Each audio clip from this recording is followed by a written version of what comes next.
Well, hello and welcome back to the video series on the defaults of the Business Partner software. We've already completed one on terms and conditions and one on markups, and now we're going to work on one for materials. So we'll get right to it, going to the defaults page of the Business Partner, and now we have our default materials. Default materials can be named anything you want, and here this is the list in the list all page. And whatever makes sense to you. I have found it beneficial to basically create names that include the door model, the types of materials that will be used, and the finish process many times. And on occasion, some of these, like we see here, that this is antique white rigid thermal foil, and frosty white painted, frosty white rigid thermal foil. These four right here are actually complete, where the majority of them are more like this, where we have a CRP10 door, cherry materials, and a stain finish. Not a specific stain color, just a stain finish. So if we go and look at this particular material default, you'll recognize this page from the material entry page at the job level. Basically what you're doing is you're filling in this page for future use as a default. So again, you want to name it something that is appropriate. And anything will do. You may even have a builder you work for that has a description that defines the doors and the materials and the finishes and all of that, and that's fine too. This one is defined by the door style, the material that it's built out of, and the finish process.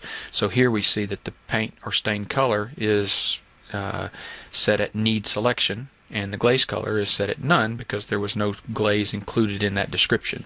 So the only questions we have to answer in this one at the job level would be the stain color, and then we would come down here to same finish interior parts, and that would answer the stain color here. This is the interior parts up here. When you answer that question, that will this button will allow you to fill in the finish process for the exterior parts and the trim and moldings. And then you would need to answer the edge banding, but other than that, everything would be filled in for you. So what we're trying to prevent here is, let me go to a job real quick, and I'm going to jump into our Chapman Lot 114 sample job and just create add a new room. And by adding that new room, we'll give it a name. We have basically created an empty room with no material selection. So this is the same page you saw earlier. We're on the material selection page or material entry page for this particular room, called the laundry. And we could come in here and literally pick each and every one of these independently. So if we wanted to make this out of a maple melamine or a white melamine, we would just choose that here. Then a white melamine for the 1/4 inch back material. And then our finish process for that particular product would be pre-finished, and you can type in a P, and that'll get you down to the things that start with P. Here, well, obviously we would have none, so we could type in an N, and that'll get us down to the N's, and we can scroll down to none. And same for glaze, there would be none. So literally we could go through these one step at a time, choosing the materials, the finish process, the paint stain color, glaze color, and then going down and picking the doors and the materials for those, and that could be pretty time consuming.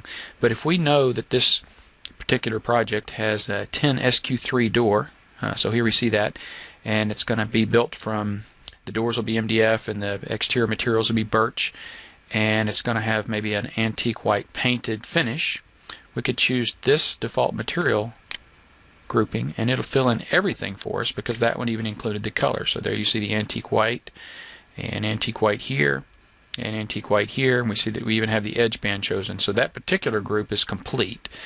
If on the other hand we were going to use a CRP10 door, say a raised panel door with a stain and a glaze, we'll do that.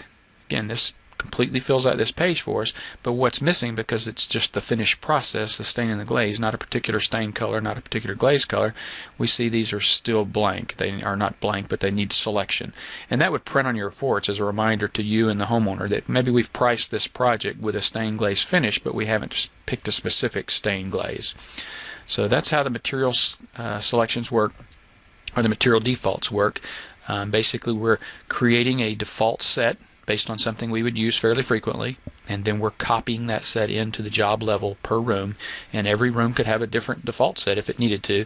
But again, you see in our list of defaults that they're fairly extensive. We use these pretty frequently, and there's quite a few here of the default material types. And you see down here, I do have some of those I described earlier, where this particular builder has a name that describes everything about this particular type of project. So if I choose this Urban Luxury Walnut, then it chooses the door style that they would want me to use. It chooses the materials that would be used, even the finish that they would want. So this one is a complete selection, and here we have the option in the description or purpose to be a little more specific about what we want. Up here, obviously, in the default name, we have to be short so that we can read that in the fields when we're choosing it. Then it's not longer than the field itself. But down here we can say this is a veneer slab door, and it's grain matched, and it's a walnut material. It's going to have a natural finish, and it's for the urban luxury for this particular builder. So that hopefully that's a helpful tool for all of you to be able to have a default material setting where you can choose all these and then copy it to the job level and not have to answer all these questions for each room of a job. So hopefully that was helpful, and we'll see you on the next one. Again, we started with terms and conditions and then markups, and now we've done materials, and next we'll do hardware, then letters, and then cabinet specifications. So look forward to seeing you soon.